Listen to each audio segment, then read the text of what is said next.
ask ko lang po, paano po ba yung magiging process po for the impeachment trial? Magkakaroon po ba ng live stream? Should the senator judges be present po? All senator judges should be present po during the trials, and how long will it take po ba? At siguro, pwede pong we hash out the finer details in the coming days. Pero ang inaasahan din natin, no, may live stream, ang Senate may live stream, ang House of Representatives. Makikita din natin, I'm sure, ang mga media nakaantabay at blow by blow, prepared na magbigay ng updates sa mamamayan. So inaasahan natin na engaged ang taong bayan.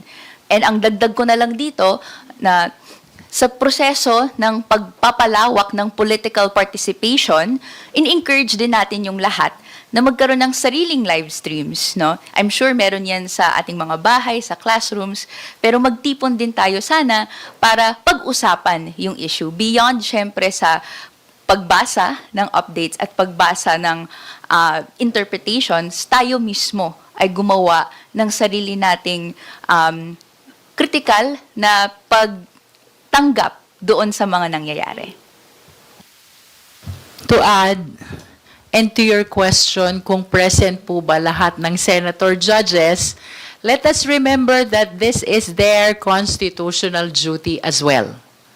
Kung ang 11 prosecutors ay merong tungkulin sa ilalim ng saligang batas to appear before the impeachment court and present the evidence for the prosecution, mayroon din pong constitutional duty ang 24 senators. And that is by witnessing the presentation of the evidence and later on, upon conclusion of the presentation, by rendering judgment, which is either conviction or acquittal. Now I understand there have been a lot of discussions on the determination of quorum, on the determination of majority, no? Marami pong legal arguments ang nagsisirculate at napapanood natin. But in addition to that, let us consider as well the practical reason that if the senator judge is absent, how can he truly represent the Filipino people? It is therefore my humble position na dapat present lahat ng 24 senators. That is, they are intending to respond to their constitutional mandate. May dagdag ko lang po.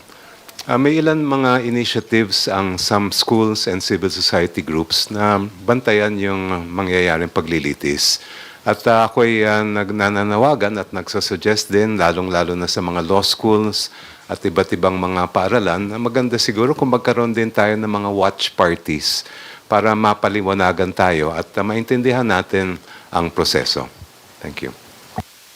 Ang maayos na paglilitis, ang pagtuloy-tuloy ng mga hakbang ng trial at ang pag-i-ensure nating lahat nito ay investment sa future ng kabataan.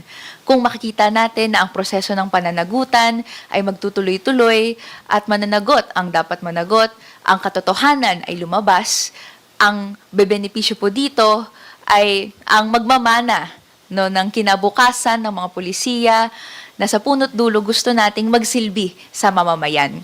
Handa po ang kabataan na gawin ang lahat na makakaya para ang mga proseso na ito ay magtuloy-tuloy, maisaayos at masama ang pinakamarami. Kaya po ang panawagan natin muli, no, start the trial forthwith, no, makuha na yung sagot, hindi lang ni VP Sara, pero yung katotohanan dito sa mga nangyayaring mga issue sa bansa natin.